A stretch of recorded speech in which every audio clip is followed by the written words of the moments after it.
चार दोस्त स्कूल में पढ़ते थे। एक दिन उन्होंने फैसला किया कि वे रेस्टोरेंट जाएंगे, साथ में बैठकर खाना खाएंगे और बातें करेंगे।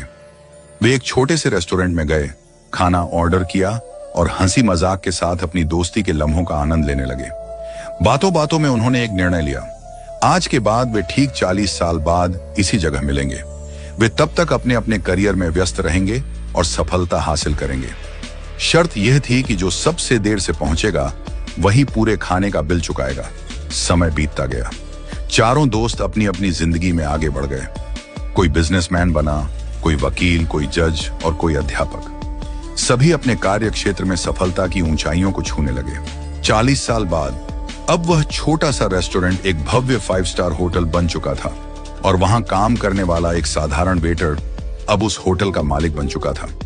वह भी उस दिन का इंतजार कर रहा था। समय आया और पहले एक दोस्त पहुंचा, फिर दूसरा, फिर तीसरा।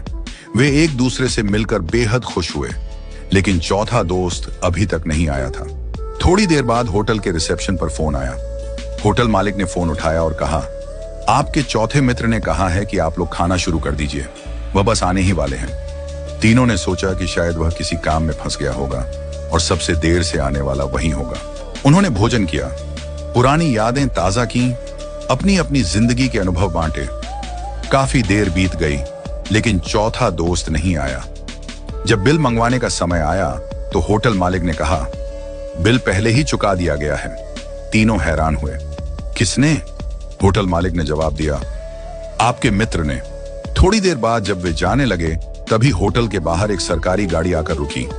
गाड़ी से शहर के कलेक्टर उतरे।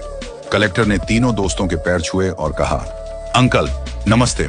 तीनों हैरान रह गए। ये कौन है और हमारे पैर क्यों छू रहा है? कलेक्टर ने नम आंखों से कहा, मैं आपके चौथे मित्र का बेटा हूं। तीनों अवाक रह गए। कलेक्टर ने बताया, मेरे पिता ने आप सबसे मिलने का सपना देखा था। वे बचपन से ही इस दिन का इंतजार कर रहे थे, लेकिन 2 महीने पहले कैंसर से उनका निधन हो गया। मरने से पहले उन्होंने मुझसे कहा था कि अगर मैं उस दिन जीवित न रहूं तो तुम मेरी जगह वहां जाना। उन्होंने कहा था, मैं सबसे ज्यादा देर से आऊंगा, इसलिए बिल भी मैं ही चुकाऊंगा। यह सुनकर तीनों दोस्तों की आंखें भर आईं।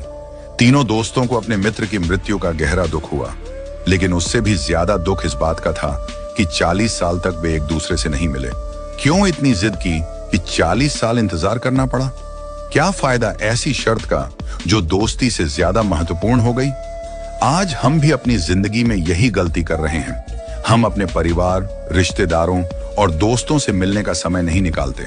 हम अपने माता पिता से दूर रहकर जीवन की भागदौड़ में इतने व्यस्त हो जाते हैं कि जब हम वापस लौटते हैं तब तक बहुत देर हो चुकी होती है। जब वे दुनिया से चले जाते हैं तो हमें अफसोस होता है, काश हमने उन्हें समय दिया होता। हमारे पास धन दौलत, ऐशो आराम, गाड़ियां और बंगले हो सकते हैं, लेकिन अगर हमारे पास अपने लोगों के लिए समय नहीं है तो हमारे पास कुछ भी नहीं है। भगवान श्री कृष्ण कहते हैं, वसुधैव कुटुंबकम, यानी पूरी दुनिया एक परिवार है। इसलिए पैसा कमाने से ज्यादा रिश्ते कमाने पर ध्यान दें। जो वक्त बीत जाता है वह कभी वापस नहीं आता। वक्त का दान सबसे बड़ा दान है। आज ही अपने प्रियजनों से मिलें, बात करें, उनके साथ समय बिताएं, क्योंकि जो प्यार, जो अपनापन आज है वह कल हो भी सकता है और नहीं भी।